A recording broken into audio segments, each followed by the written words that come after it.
Hey, everybody. Welcome to the NFL Brekkie Show alongside Laurie, Horesh. I am Phil Murphy.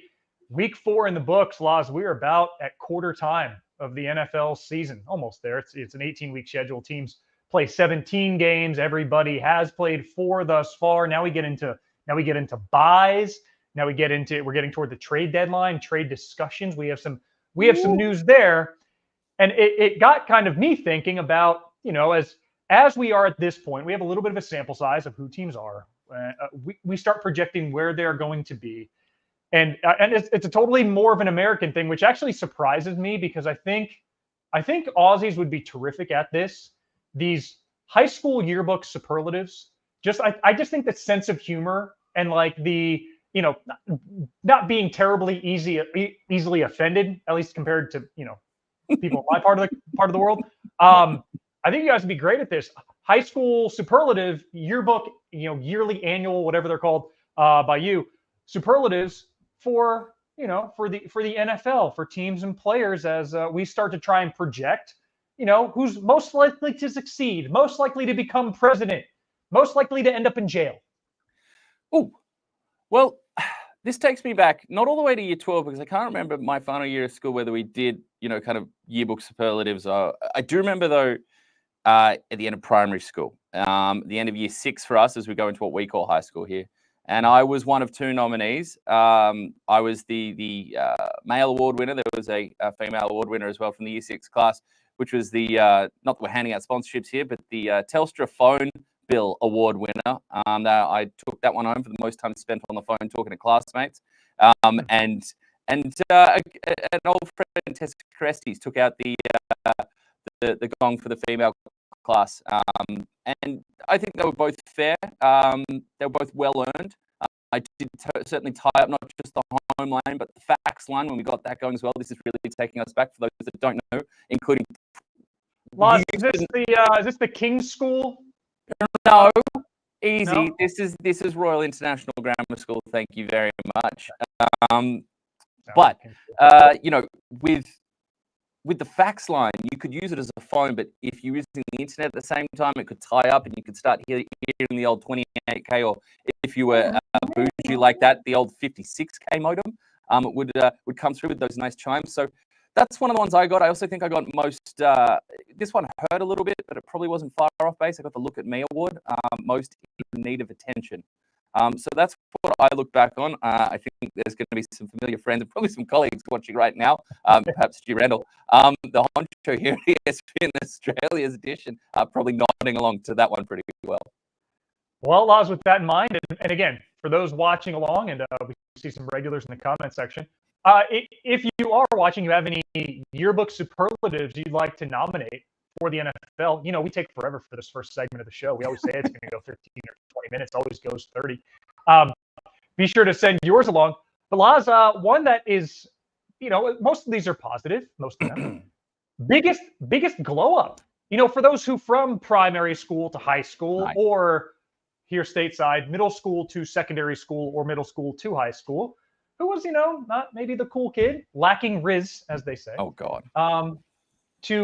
To the glow up and really, took a step up and everybody's kind of aware and celebrating that. Who you got? I mean, this one, if we're looking at the individuals here, this one, I'm racing up with the nomination. I think we're handing this award over right quickly. And that is Sam Darnold, Minnesota Vikings quarterback. We've got some takes surrounding Sam Darnold that we might resurface in a little later segment. But as for this award, the big glow up, I mean, Slam and Sam out there is the big plays we've seen, right? We saw the 97-yard touchdown to Justin Jefferson, another 3 touchdowns this week, 3 passing touchdowns. It did have an interception. It does have the odd, every now and then, the snap that goes awry, the fumble that goes awry. The old Sam does flash, but, we do need to know who we have been to know where we want to go, who we are to who we want to become. But Sam Darnold, the production has been amazing, but it's the chemistry as well there with the Minnesota Vikings, because you're seeing his ability to time up things like swing passes or screen passes to the likes of Aaron Jones has been really immediate over the first month of the season. There was a touchdown pass to Justin Jefferson.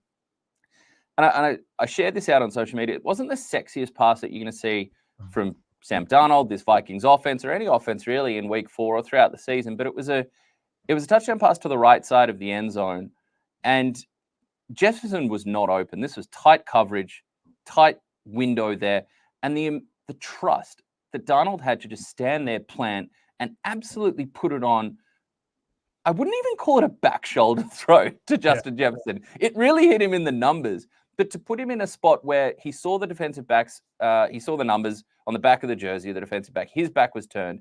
He knew Jefferson would be the first to react. And he just put that thing right on Jefferson with no room to work with whatsoever. Jefferson being the stud, in my opinion, the best receiver in the game today. Stud receiver that he is, able to peel his arms free, haul that one in, get the feet down, and complete the process for the touchdown. But that type of, it's not just the big throws, it's not just the arm, which we know has always been there. And quite frankly, it's not the mobility as well, which we know has been there from Sam Darnold coming out as a prospect and the brief flashes we saw in his previous stops. But it's the poise and the confidence and the trust that he has in himself, in the infrastructure around him, in absolutely head coach and quarterback guru Kevin O'Connell. The belief that he has that if he trusts his process and goes through play calls and goes through the mechanics and just drives on that football, that he's in a place now where he's seeing the game the right way. His teammates are as well. His head coach is, the play calls are, that there's going to be good results. And it's not just to go up in terms of looks. It's not just to go up in terms of personality. It's not just to go up in, oh, look, they moved to a nice house over the summer. It's everything. It is a holistic go up from Sam Darnold. Does it last the whole season? We can only hope so.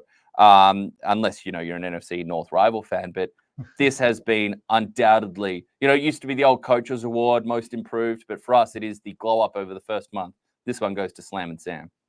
Yeah, Laz, I don't know why it would drop off. It's not like teams lack tape on Sam Darnold. And the rapport he has with those wide receivers was especially evident in this game against Green Bay. 9 for 12, targeting Justin Jefferson and Jordan Addison, combined 157 yards, 2 touchdowns, 196 of his 275 yards were going to those receivers.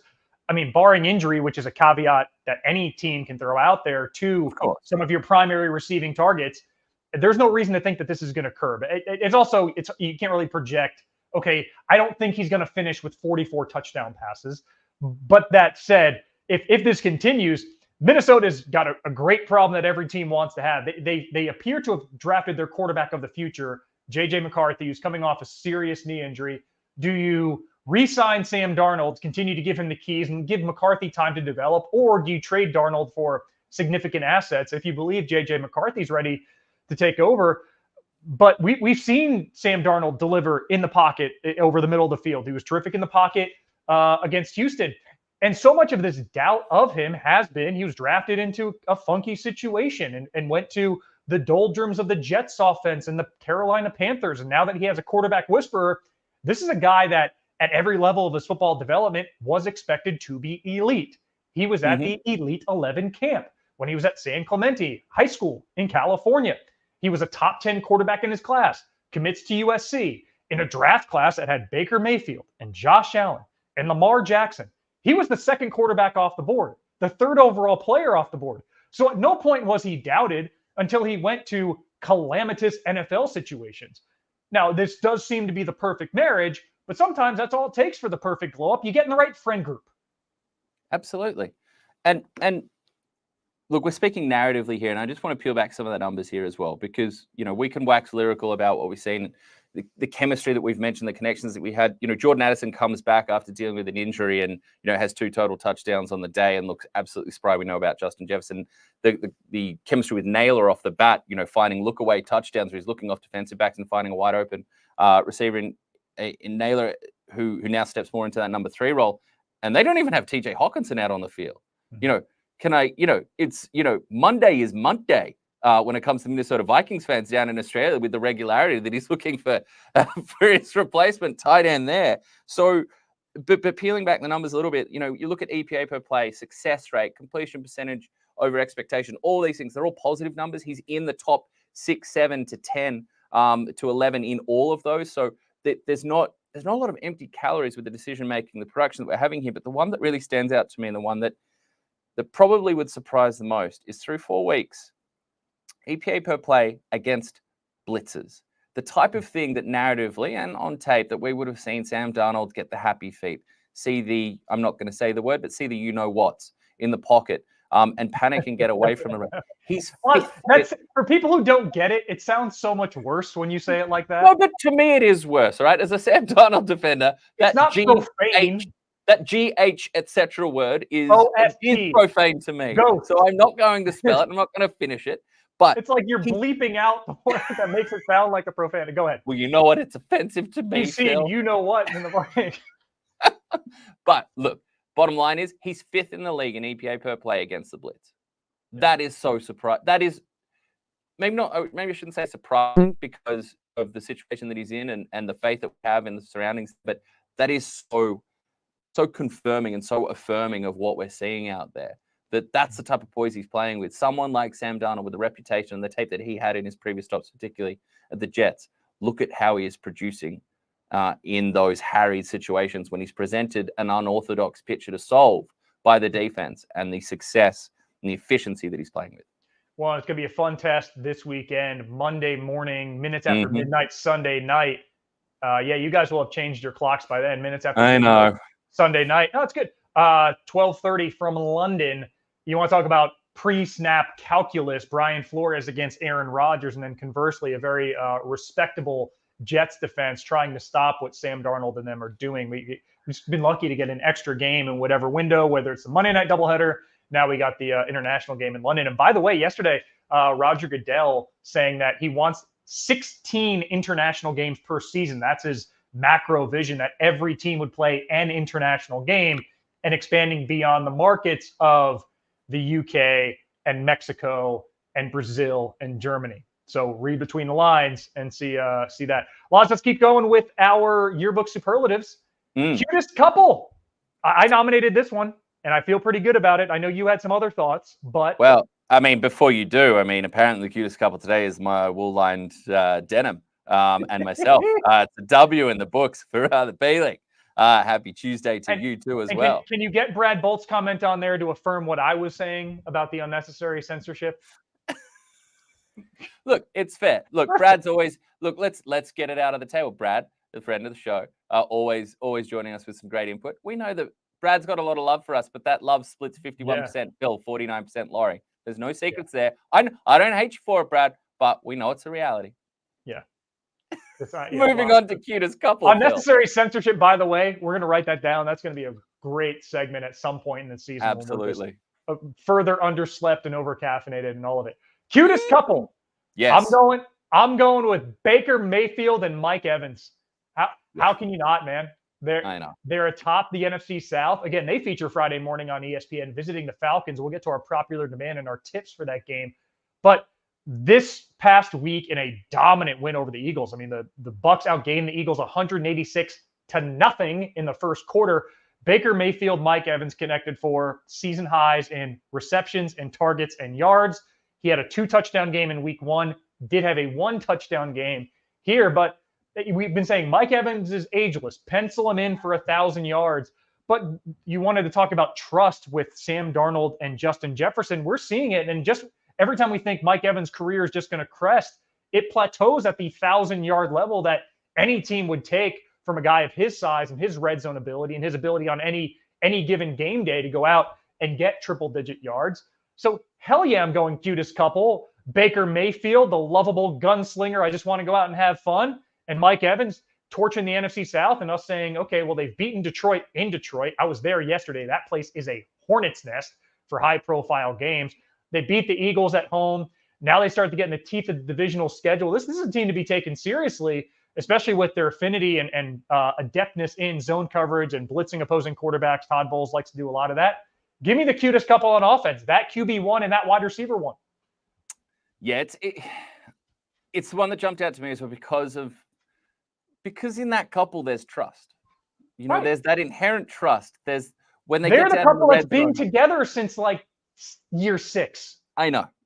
It feels like, even though they've only played a few years together, you know, since the post Brady Buccaneers era, and we can get into Brady and, you know, Baker's exchange of comments there about who's bringing fun back to Tampa Bay and what makes for fun football. But it feels like they've been together forever. You know, honestly, it's that line. It's like, you know, with these guys in their like third game together, probably connecting on whatever touchdown number that was, and they looked at each other and just said, I feel like I've known you all my life. May Like, as well have held hands and skip back to the sideline.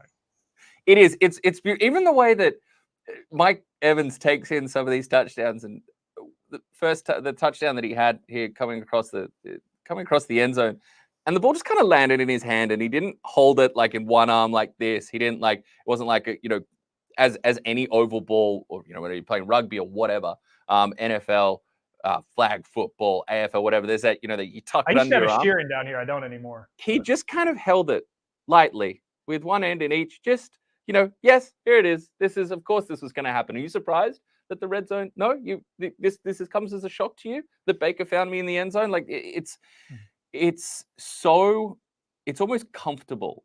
They're almost watching them produce out on the field. It's like wrapping up, under cozy doona in the middle of winter and sitting on the couch and watching Father of the Bride 2. It's just, there's something so familiar about it. There's something so warm. Some other names that I came up with, certainly the likes of Nico Collins and CJ Stroud jump out with their production right off the bat. And what did I say to you about them? What's their superlative? Most likely to end up together. Most likely to end up together. Yeah, it is. It is. And that to me is most likely to win a Super Bowl. More likely than the Bucs, I would say. Even we have our power rankings scrolling on the bottom of the screen. I do have the Texans ahead of the Bucs. I hope you do too. I'm not trying to call you out there, but yeah, most likely to end up together. Little different than the cutest couple and the time that's been spent investing into the relationship. It is.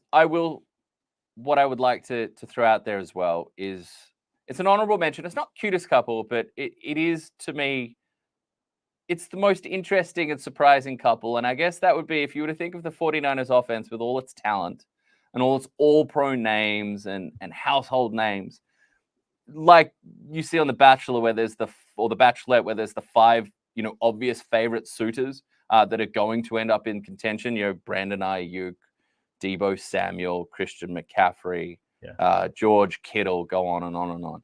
And out of nowhere, even with all 3 of those receivers, I know McCaffrey's not back yet with his 2 sore Achilles, which sounds, that's some peak 30s behavior right there, Christian, to have 2 sore Achilles, not just one. But you've got Kittle out there, you've got Ayuk out there, you've got Samuel out there. It's Juwan Jennings, not just pacing for yards, but also targets from Brock Purdy. So Juwan Jennings and Brock Purdy, an honorable mention, not the cutest couple, but a heartwarming surprise duo from 2024. Yeah, I mean, friends that may, I don't want to go too deep into this. Cutest couple, Brad Bolt has a nomination as well. It's pretty good. Okay. We'll get there, Brad. Cute couple alert. Laurie, Phil, and the 90s WWE references. So we can keep going. I mean, we are who we are. You have to know where you came from to know where you're going. That's the second time I've said that. I'm really in cliche mode a month into the season. Okay, Laz, let's keep going with superlatives. How about, you could phrase this in a number of ways.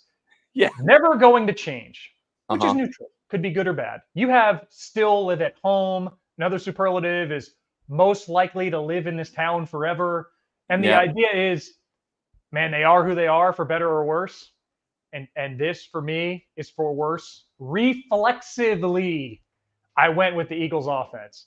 And this goes beyond Jalen Hurts, although it's a big part of it. And there's a caveat here. No A.J. Brown, no Devontae Smith against a Bucs team that has just had, Jalen Hurts seeing what's. So ever since Shane Steichen left, this offense just hasn't quite operated the same. And Hurts has been better against the blitz leading into this game, but he's still been really rough against zone. And bottom 4 of the league in most QB metrics. Here he was pressured 15 times, 6 by Yaya Diaby. Yaya Diaby is now the 3rd player in 4 games to have at least 5 individual pressures on this team. And what had me ripping my hair out is that this isn't your older brother's Bucs defense that was incredibly stout in the middle. I know Vita Vea played, but he was questionable coming in, limited practice participant. He does change things a little bit, but this is a Bucs team that entered allowing 4.9 yards per attempt on the ground, which was 29th in the NFL. And Philly exceeded that when they finally started to run the ball. They went 3 and out, where it was pass, run, pass, pass, run, pass, pass, pass, pass. 10 of their first 13 plays were pass plays. And listen, I'm not trying to go through old school establish the run, But this is a team that their strength is that big, monstrous offensive line. Get Saquon Barkley going downhill. Figure out get Jalen Hurts out on the run. Some quarterbacks that had some success being mobile against the Bucs, and they wanted Hurts to drop back and pass. And Dan Orlovsky did a terrific job today on NFL Live, looking at fundamental route trees and how Hurts was going through his progressions wrong. Like he was looking at routes that were designed to develop inside to out in terms of priority. He was going outside to in and getting flushed in the pocket and having to throw the ball away. And here we are in week 4. The Eagles were pretty fortuitous, I think, to come away with a win against New Orleans. I know they outgained New Orleans in that game, but that was quintessential Eagles drive down the field, throw a pick, drive down the field, fumble. They had no points entering the fourth quarter. First time in 24 years they had won such a game. And then here, the only reason Hurts didn't throw a pick is because he got sacked 6 times. There were some of those holding onto the ball, and I'm like, all right, he's going to throw it to a guy employed by a football club in Tampa. And nope, just got sacked. And it was just it was such a lopsided 186-0 outgained in the first quarter. Laz, if I'm wrong, I'm wrong. I think this division is suddenly open with the Commanders. I don't think the Cowboys are going to get the double-digit wins. I think the Eagles may just at 10-7, but this is not an Eagles offense that's going to contend. They are never going to change. I mean, you've really summed it up. Sorry, disappointingly for Philadelphia Eagle fans, but it's been pretty comprehensive. And I think I'm sitting here and looking into metrics, and whilst there's been some better moments against the blitz for Jalen Hurts this season, on the whole, and people point to flash moments here. Oh, look, they got him here on a key down and distance. But what do they call third down, Phil? What's the cliched name? It is the most important down. It is the money down. Money down. Yes. Sorry, I'm trying to figure out how to put comments on screen, and That's right. And Jalen Hurts currently ranks 32nd in the NFL on EPA per third down. I mean, ultimately, and it's the money down, and he's being paid. That running game, when some of those third downs are Phillies, tush push, brotherly shove, automatic conversions. Even with that, 32nd on EPA per play. His company on third down by EPA per play, EPA per third down this season, he is ahead of Gardner Minshew, Anthony Richardson, and Deshaun Watson fractionally. He's actually, just fractionally. And he is behind what's been pretty chaotic with Caleb Williams, and he's also behind another name that we'll talk about in a little bit, and another team that we'll talk about in a little bit, known for being one of the most frustrating and inefficient and wasteful third down offenses in recent memory, Trevor Lawrence and the Jacksonville Jaguars. Look at the rundown. We have a couple options. Yeah. So this is just, it's very, very frustrating. You're right against the Saints. Credit to their defense, played a much better game. Jalen Carter having moments where he looks like one of the 5 best defensive players in the NFL. But that Saints victory, we know that there were kind of 2 big plays that carved that out offensively. The big Saquon Barkley run, and then was another one of those to start the third quarter this week in the loss to the Buccaneers, and the Dallas Goedert downfield. The running across the field, clever route design that saw 2 secondary members. If the Saints are in zone, not man, that doesn't happen. So look, there's just, EPA per play success rate, all the numbers that we just went through, completion percentage over expectation, these are all middling at best. He's in and around that kind of 17th, 18th mark. Completion percentage over expectation is a negative mark. He's in the negative percentages there. He's minus 0. We've got it minus 0.3% on the season. Again, we're talking about, and I know the receiver. And I think that's an improvement from last year as well. I think last year was like minus 1.4. And these are all advanced stats, right? And people can treat advanced metrics in different ways. And some people will roll their eyes, and that's absolutely fine because it is not for everybody. So if we just pull back and just go to straight some of the old school stuff, look, let's go to turnovers and let's go to, interceptions. Right. He's throwing a high clip of them. He's turning over the ball. We've got 4 interceptions through 4 weeks again. There's been ball security issues through contact. So it is not the tide turning that you would have hoped. And I don't think it's helped by the lack of clarity. There's injuries up front that have happened. Lane Johnson hasn't been fully fit. We know the transition they're going on at center, but then throw in the question marks that are going around about who's got the driving wheel there on offense between Nick Sirianni and Kellen Moore. And it feels like that, yes, the Philadelphia Eagles And this offense and this iteration offense, the struggles are going to be here for a while, and they'll still be living with their parents come the 20-year high school reunion. Laz, can you chuck the Benny G comment on screen? I'm sure I can. Yeah, you can. I love food analogies, but that underscores it for me is that they've changed now defensive coordinators 3 times since their Super Bowl run. They've changed offensive coordinators twice. Now there is something of a publicized power struggle between Kellen Moore and Nick Sirianni. There's a rift between Sirianni and Hurts.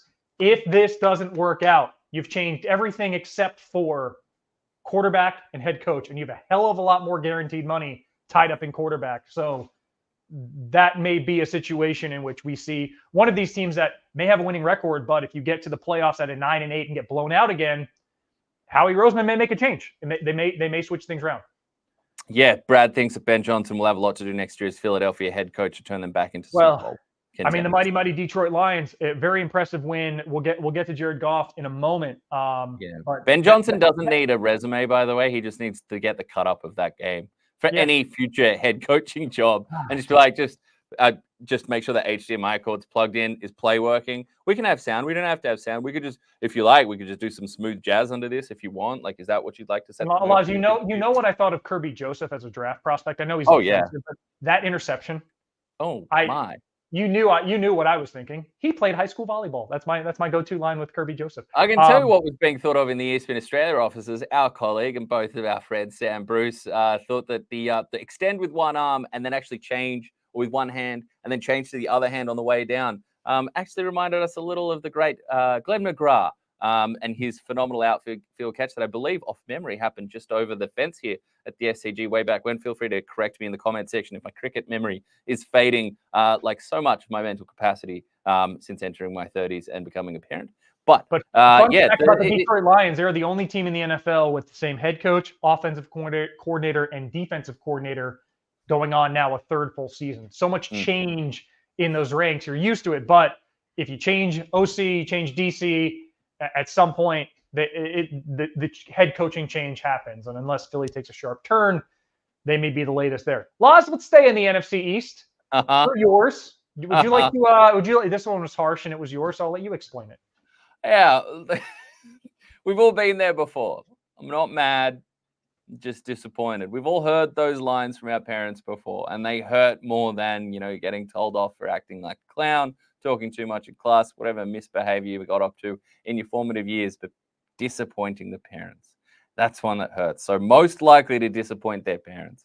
And I went through every iteration of this expectation versus record. Are there empty stats in these box scores? Where are we going to land? And this points in one direction and one direction only, and that's the Dallas Cowboys. They are clearly the most likely to disappoint their parents, disappoint against expectation, because it's the frustration. I remember the frustration in my parents' voice when they sat down in high school and said, Laurie, we've had this conversation 10 times now. You've got to stop talking in class. Okay, you might understand what's going on, but you don't know that your mate does. You might be distracting them from key lessons that there's a reason that I was for 3/4 of year 10 in Miss Maxfield's maths class. My desk was outside. Got to stop talking to your mates. Got to stop swinging on your chair. And you have to stop throwing paper balls at the basket and pretending it's basketball. Save it for lunchtime. That is the Dallas Cowboys. How many times have we had this conversation about a convoluted power structure? How many times have we had this conversation about stop lying to the public and to the media and to the outside the building folks who can see that the numbers that you point to are not reality? Whether that's talking about how much of the pie exists for salary cap, whether that's talking about we couldn't afford this running back or that running back, whether that's talking about we have this talent in the building. You're not talking about Mike McCarthy. You're not talking about Dak Prescott. You're not talking about Micah Parsons. All these things you're saying, these critiques about the Dallas Cowboys are of whom? Of whom? Jerry Jones and Stephen Jones. The entire Cowboys brass power structure that exists at the top there. I mean, how many times have we spoken about the need to actually stop being a reactive organization and start being proactive, try and get ahead of the game?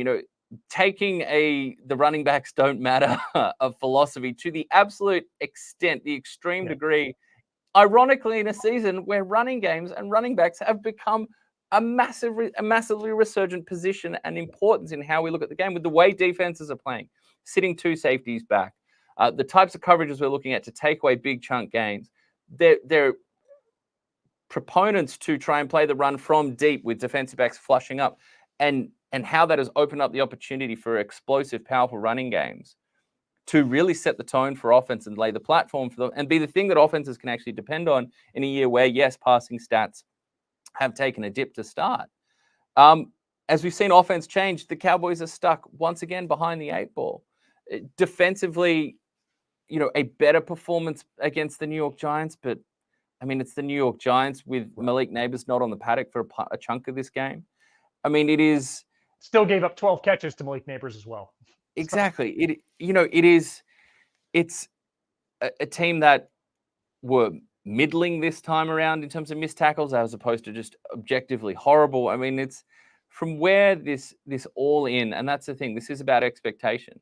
If you're giving your best and you're just not that talented, people are going to have expectations that, are somewhat measured in reality. But the walking back all in, the reframing, and honestly, the gaslighting that comes out of this organization, they are quite simply the most disappointing franchise in the league for a number of reasons. So yes, on-field production, but because of the lack of faith in any football philosophy that exists over there. So for me, this was simple. I'm going to step down off the soapbox here for a minute, but I just want to close it by saying, honestly, how many more times are we going to have this conversation?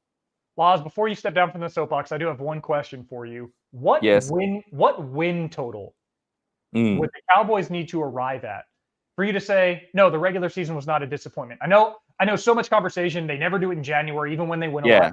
Yeah, I've said nothing in the regular season matters unless you not talk about the Cowboys until January. That's what I say in all these programs when that's a default entry. I'll see what they're going to do in January.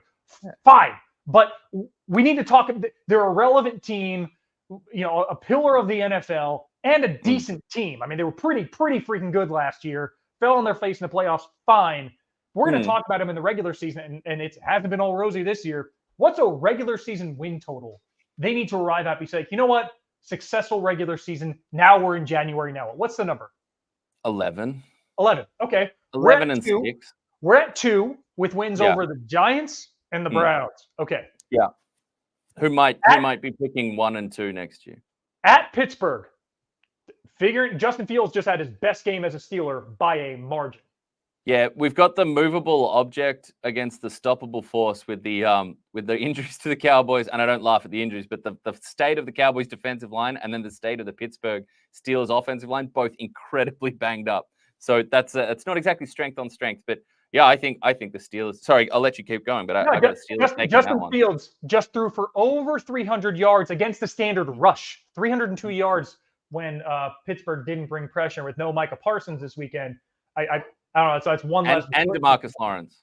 And DeMarcus Lawrence, who for a Liz Frank issue, that's 4 to 8 weeks. He's on IR. Lions at home.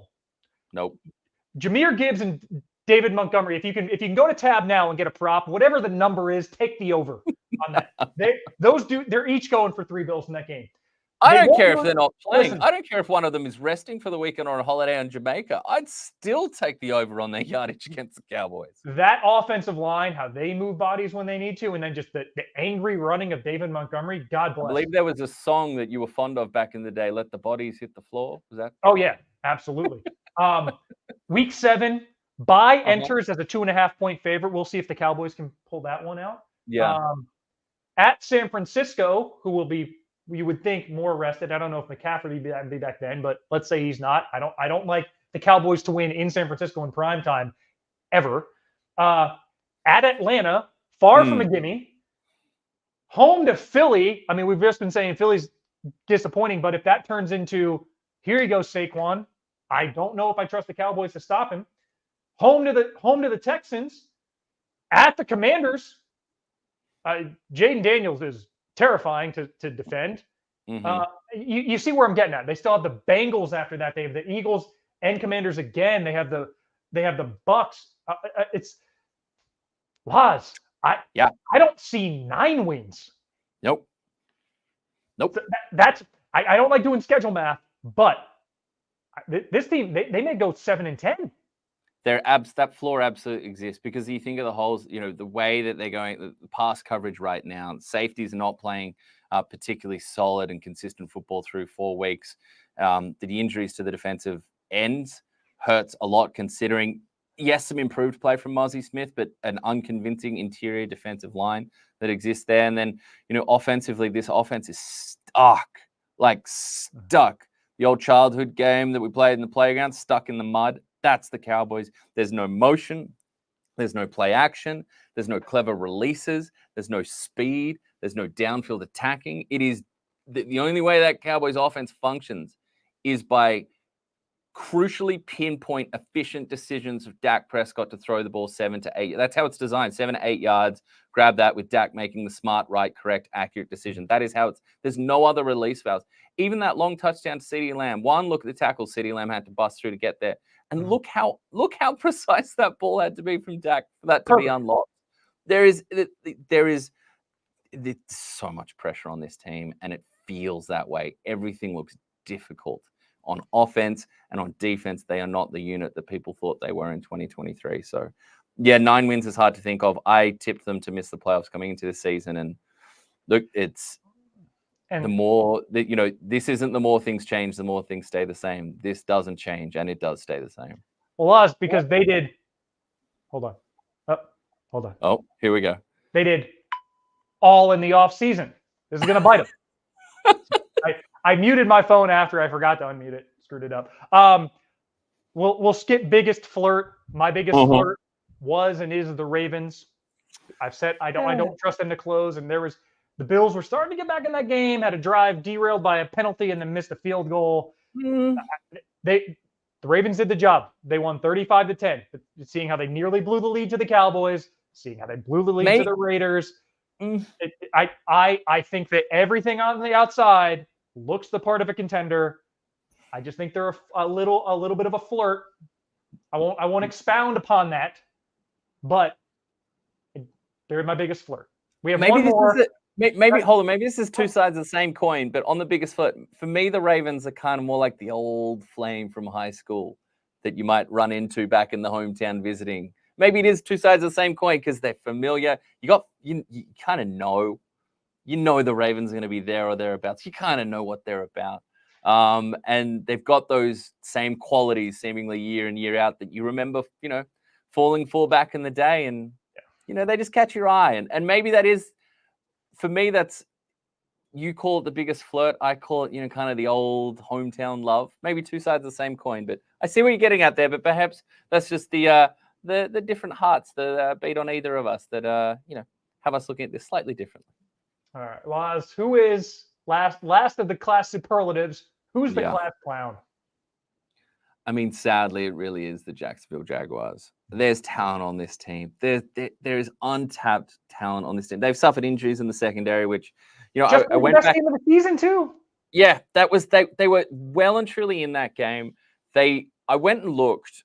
I actually rewatched that game this morning. And from the offensive standpoint, really good drives early on, big completions to Brian Thomas, some lovely throws to Christian Kirk. Still no Evan Ingram out there, but Strange with some, some Strange love on third down there with some big conversions. Travis Etienne, I'm not sure he's the best back in that backfield. I like to see more Tank Bigsby, but multiple scoring drives. He had another big run. A couple of problematic executions on third down, both involved Etienne. One was a pass blocking rep on 3rd and 9 where the outside blitzer just went unchecked and took Trevor Lawrence never had a chance. The whole play never had a chance to pick up a conversion there. And there was a 3rd and 1 after a good Etienne run on 2nd down, brought down just short, 3rd and 1. And they roll not a strange play for NFL fans to see. It's 3rd down. You have the little running back release to the flat. You hit them quickly. They pick up 4 yards. Hard to cover from the defender who's probably been bunched in close to the line of scrimmage. And whether Lawrence threw it too far towards the sideline or Etienne took it a little too upfield and not closer to the sideline to get that extra room, that one bounces off his fingertips. But really, I look at something like the Tank Bigsby run, great run down the sideline, almost gets into the end zone, goes out, 3-4 yards short, and they fail 1st down, fail 2nd down, fail 3rd down, QB draw 4th down, doesn't work with the 6'5", 30-ish pound Trevor Lawrence. It didn't Maybe, even look maybe a close. little less than that. He's that Yeah.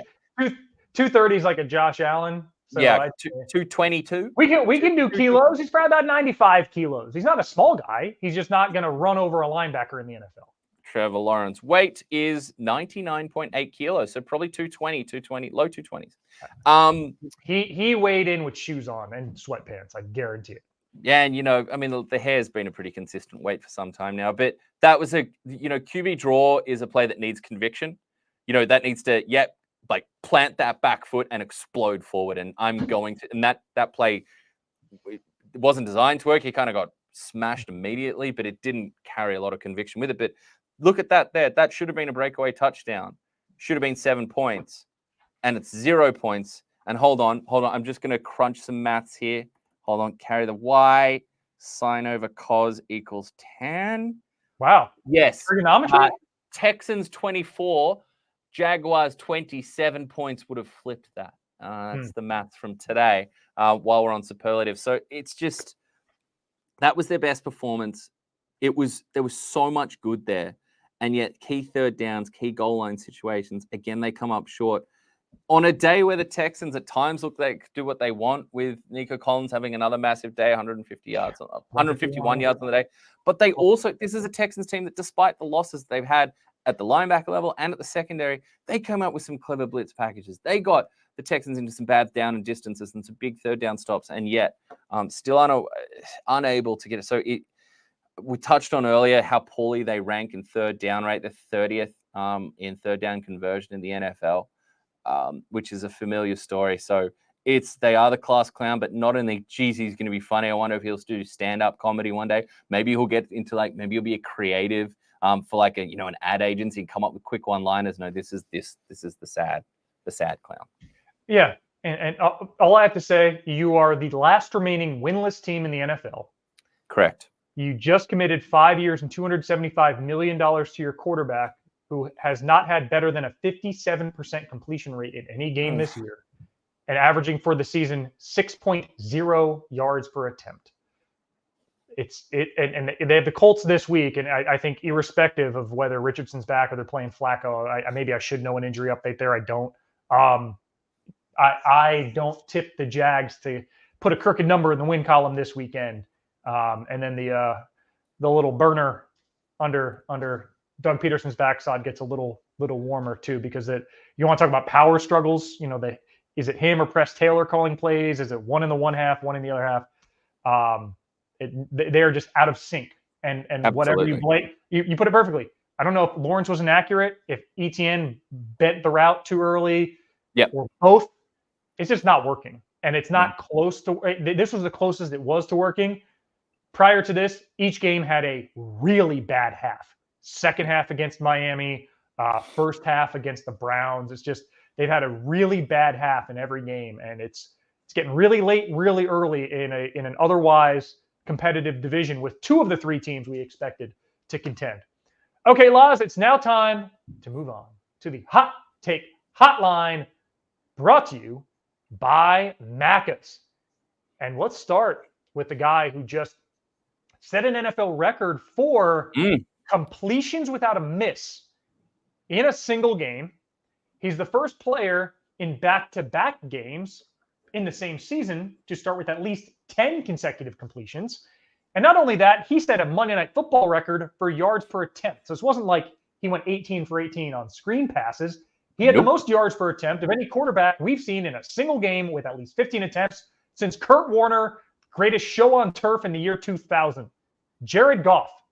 And B League says Jared Goff will be in MVP contention until he has to play outside for the first time in Week 16. Okay, I'll say this. About this take, I understand you're saying, hey, he's protected in indoor schedule. That's a fair criticism. We'll get there. This is like when you go to order, a quarter pounder and you call it a half pounder or something. It's not quite true because they do play at Lambeau Field outside the first weekend in November, but they do only have 3 outdoor games scheduled all year. Week, whatever that is, week 11, I want to say, week 9, November 3rd. and then they play week 16 and 17 outdoors. But if this team ends up being a top seed or top 2 seed, they may not have to go outdoors to and through the Super Bowl to New Orleans. I've made the case that Jared Goff should be in MVP contention. I don't know, man. I wasn't worried that if it were 0 degrees Celsius with a little breeze, that his chemistry with those receivers and the buy-in of that entire offense between he and Ben Johnson and Dan Campbell and all of that, I don't think it's going anywhere.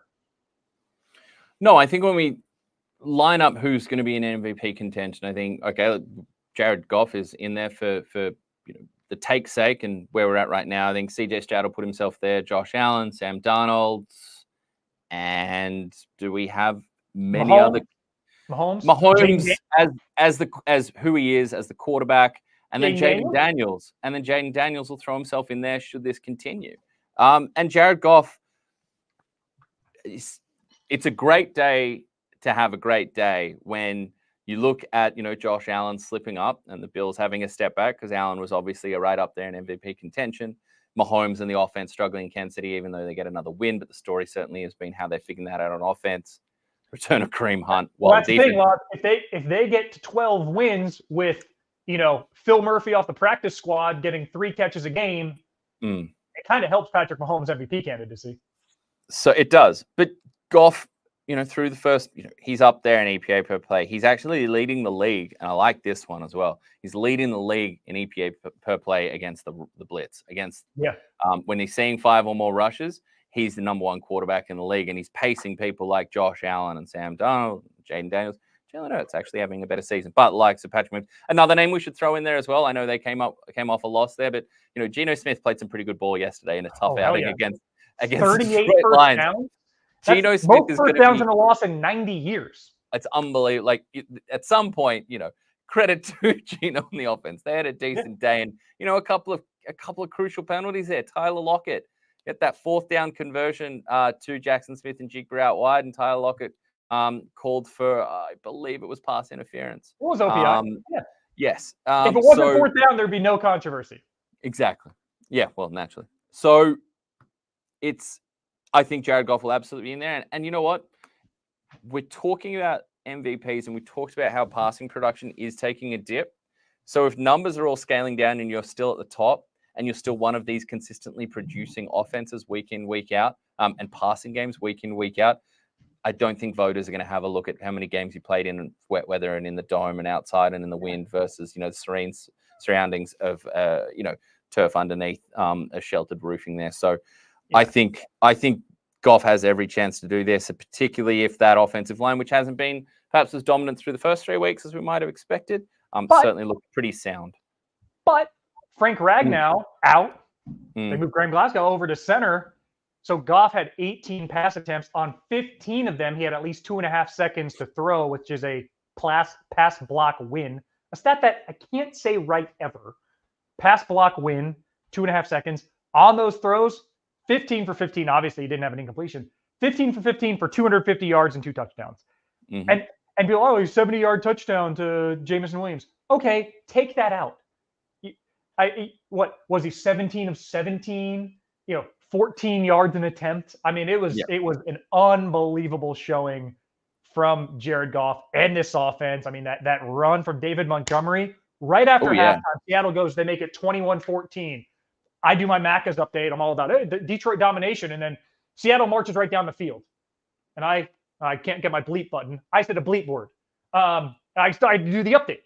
And I talk about the defense and the 3rd down conversions, and we'll see how Detroit responds. How'd they respond? David Montgomery goes game breaker full. He's doing like Street Fighter combos up the field.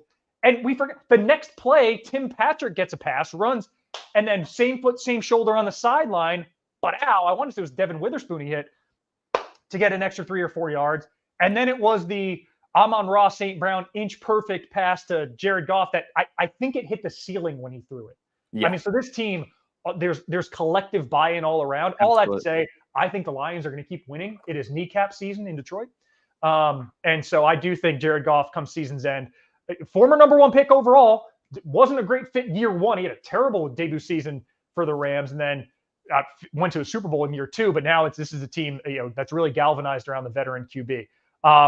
Laz, we got another stat and another. Well, I have a stat. You can talk about this one. Another hot take hotline brought to you by Macca's Dylan saying, is the Sam Darnold Josh Allen take Sam Arnold better than Josh Allen take? Even a hot take at this point? Question mark. I'll answer that. It is. But Laz, what do you think about it?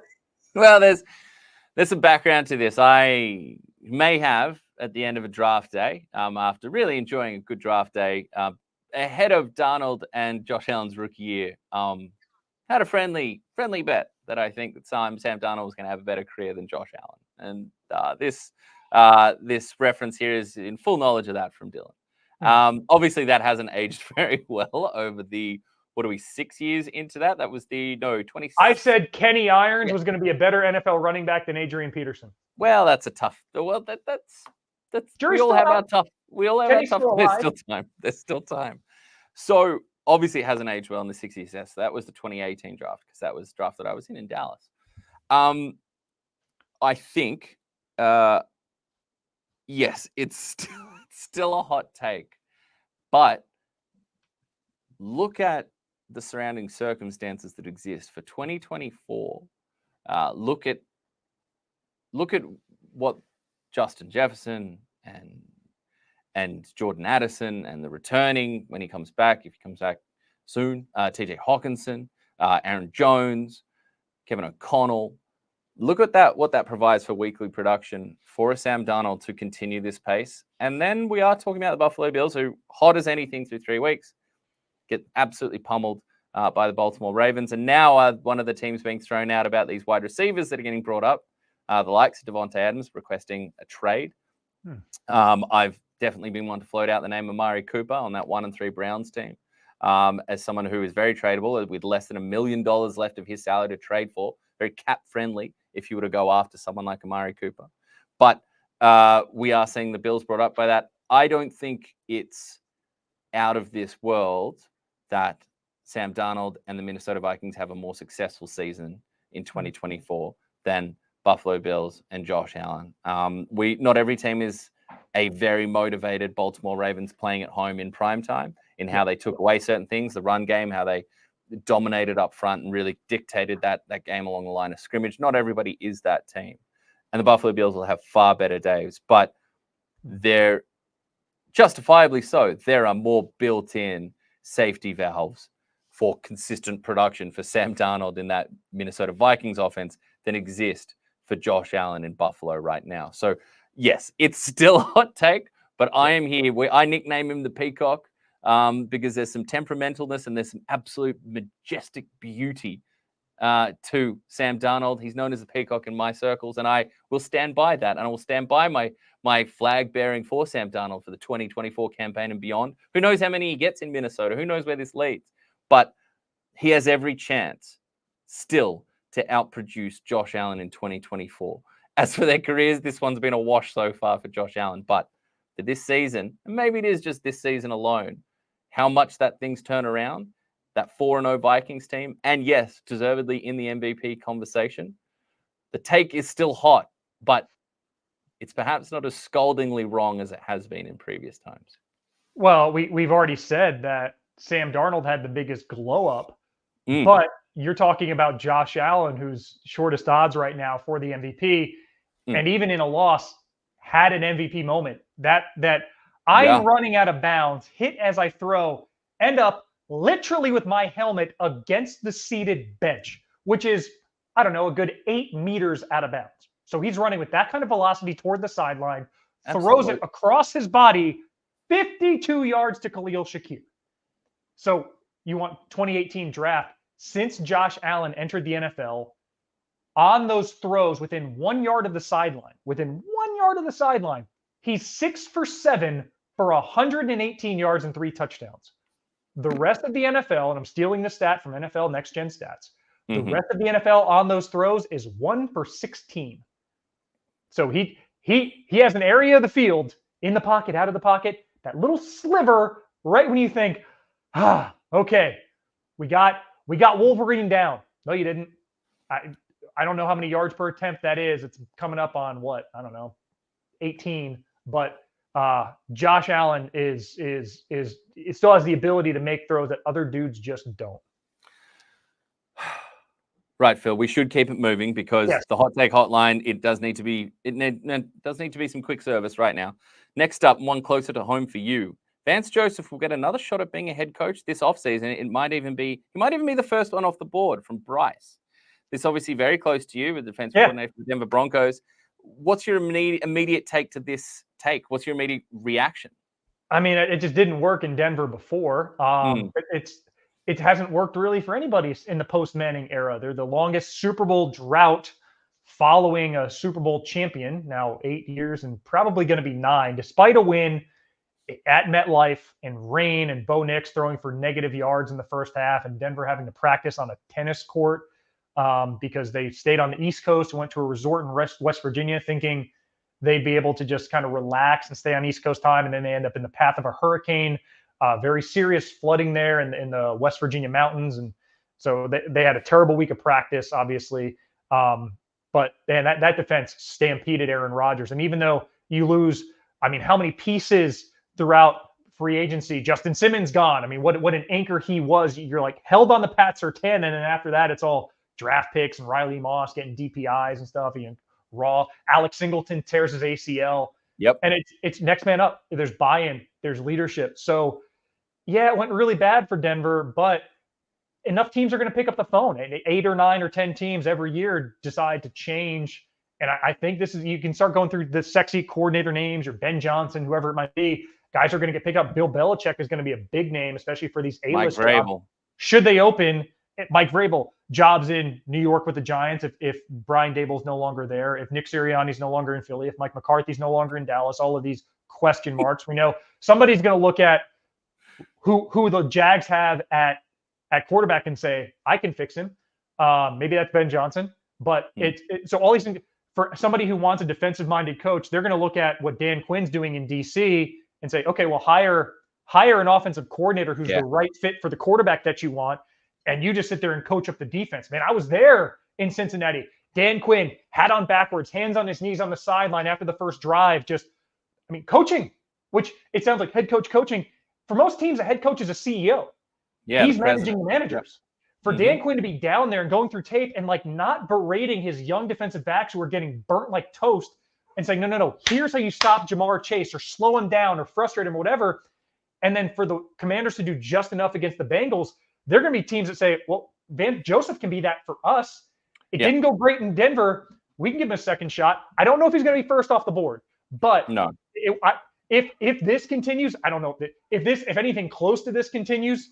I mean, he will graduate from his DC's position in Denver, and I wish him all the best because he's been a terrific defensive coach since the 70-point drubbing by the Dolphins last year. I think Dan Quinn was a really pertinent name to bring up there. The other one that came to mind to me was Raheem Morris. If that's a success in Atlanta, if that's looking positive, we look at another defensive-minded coach getting a second run after having won at an earlier, younger stage of his career, coming back and making good. I think that helps set precedent because we know, like so many parts of the world, but the NFL loves to see a precedent before they start changing behaviors or really investing in things, and that certainly would do that. All right, let's keep this moving because time is of the essence. Russell Wilson to Miami for Waddle. Omar is cooking something. There's not a chance Jalen Waddle is getting sent for Russell Wilson. It's just too spicy of a take. If Adam Schefter broke news during this show that Russell Wilson is on his way to Miami, I wouldn't be surprised. No, Jalen Waddle's not going to be part of that. Yeah, we talked about Russ being one of the options for the Dolphins to look at last week. And with no number, I can tell you the number that you're cooking on there is well past 11. He's got that grill. He's got the heat turned all the way up. Okay, and our last one for Hot Take Hotline, and it's good we just touched on this. We flirted with this name, and we've been flirting around this team all week because they are one of the teams of the season. The Commanders will win the NFC East from Brad. Not even a hot take to me. This is, you can still get them at this is pepper on your French fries, bro. I'm still seeing them at 4-1 at Tab last night. I think I checked. I can't say. So I can't. We'll check in with that. But I think there's immense value still on them because one thing that we talk. I think I said this in a car talking conversation with buddies. I think it's definitely times we've talked about it since the Dan Quinn hire and since the retention of Mike McCarthy in Dallas, Nick Sirianni in Philadelphia, and Brian Daboll in New York. Once Dan Quinn was hired by Washington, I know he wasn't the sexiest head coaching name in this cycle. I thought there was an absolutely bona fide argument that the Washington Commanders already had the best head coach in football. In football, the best head coach in the division. Best head coach of all time. The greatest head coach in sporting history. I already thought that very well could be the reality, given the state of the rest of the division. And something that jumped out to me, are these empty numbers? Are there, is this just a flash in the pan? Is this Lamar Jackson or is this Robert Griffin III? Where does Jaden Daniels fall? But something looking from a team-wide standpoint, the Washington Commanders currently, one of the scariest parts about Jaden Daniels landing with the Washington Commanders, and bad scary, not potent scary, was what's the framework like? We know that Terry McLaurin existed then. We know that Brian Robinson's a talented running back, hard charging, helps you close out games, certainly, with his style, his physicality. Austin Eckler brought in, injured right now, but brought in as kind of a veteran safety valve. But what about that offensive line? Because it's been bad for a long time. I'm not saying they're going to be dominant. I'm not going to say this is the Great Wall of Washington, taking off the mantle of, the Eagles and the Cowboys offensive lines over the past decade or two.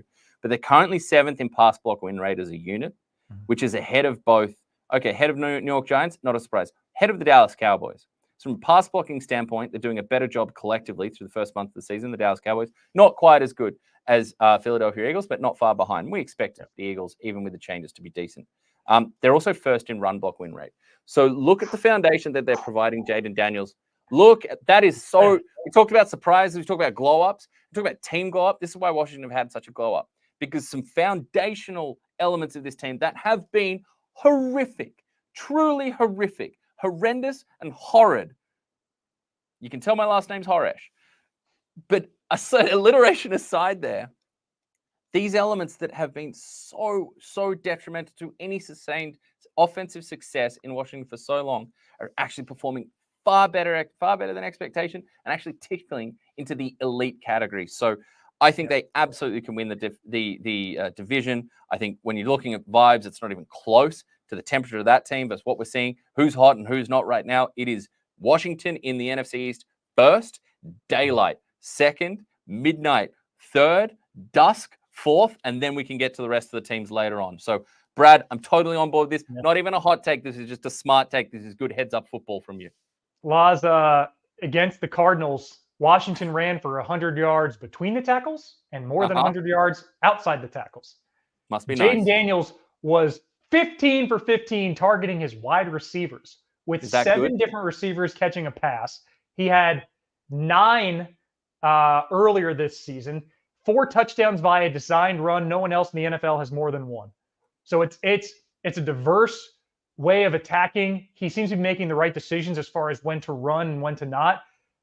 Back in our superlative section, I said, should we do a celebrity lookalike? And I said, Jaden Daniels to me looks like year 2 Lamar Jackson, who, by the way, won MVP. I'm not saying he's going to win MVP, but he is. Can I do one? Go ahead. Sorry. No, you go. No, well, I was going to say, and you threw out that run block win rate stat. If that continues in Washington, then, if you're anywhere near the opposing sidelines of NFC East opponents or their GM offices, you're just going to hear a bunch of like.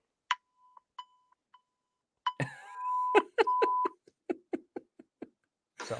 Look, the thing I wanted to bring up, one more number dump here, one more stat dump here, because Jaden Daniels currently sits atop NFL quarterbacks when it comes to EPA per play first, success rate first. So that's your down in, down out. That's not like, it's all, overly weighted on a couple plays here and there. That's showing you the consistency. Completion percentage over expectation, 8.7%. First, air yards per attempt, though, and this is really interesting. This is not a criticism. He's third from bottom. Yeah. He has 6.1 air yards attempt. The only 2 quarterbacks beneath him right now, Patrick Mahomes, Baker Mayfield. But what we know about the NFL, what we're talking about, consistent themes and narratives, we're talking about how The deep passing game, chunk plays, passing Yeah. yardage in total has been hampered down by defense's response. The 2 deep shells that you're going to heap over and over and over and over again. And there's smarter people than me that talk about it. Go listen to someone like Amina Kimes break it down perfectly. But on ESPN, on all platforms, of course. But so this is a quarterback that's playing poised football. This is a quarterback that is taking what defenses are giving him right off the bat. He's not panicking. He's not feeling the need to, I'm going to have to extend plays here and chuck it down because I can't see anything. He's taking what is presented to him. He's making composed decisions, and it's proving to be successful by the efficiency metrics, by the completion percentage, which is record setting, by his down-to-down success rate. So he's actually playing football, and the Washington Commanders in general are playing football that is designed for where the NFL is right now. The responses and the answers that he and Cliff Kingsbury and Dan Quinn and the Washington infrastructure as a whole are coming up with are the answers to the test that is being presented to them this year, not what defenses were doing in 2022 or 2020 or 2016 or 2012 or 1999. What defenses are doing in 2024, Jaden Daniels is playing football to beat that. The Washington Commanders are playing football to beat that, and that's what the numbers show. Last 2 of their next 3 are Browns and Panthers, both in DC. The one exception. Are they good? Are they any good, those teams? One exception of the next 3 is a trip to Baltimore.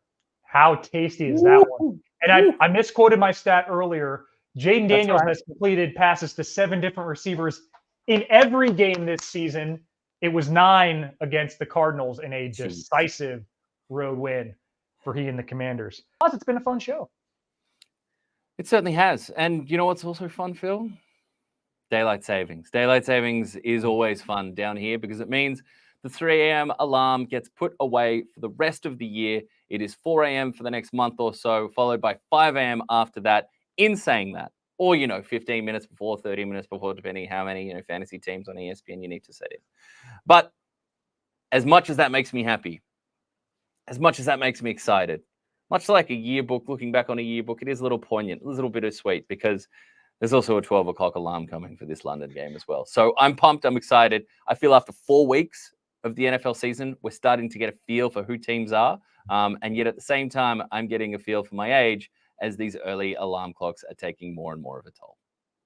Yeah, Laz, I did just look. You are correct. It's not until week 9 that we here stateside fall back. Mm-hmm. My kid doesn't get that memo. She's just going to wake up at the same time no matter what. But correct. But yeah, so we got to go to we're going to be an odd 15-hour time difference for the next 4 weeks. But we're going to be here every week. We'll figure out whose time is going to change. It's going to change for one of us here at the NFL Brekkie Show. Mm-hmm. But until then, keep an eye on ESPN All Z socials. We'll update you there. Keep an eye on ESPN.com for all this latest NFL news as it breaks. Quarter time on the season. It's only going to speed up from here. Thank you for taking the time. If you've gotten to this part of the show, you've been here for over an hour. God bless you for that. Thank you for being part of our degenerate little football friend group in the group chat that we have. And that's it. We'll see you next week. Thanks for watching. Take care.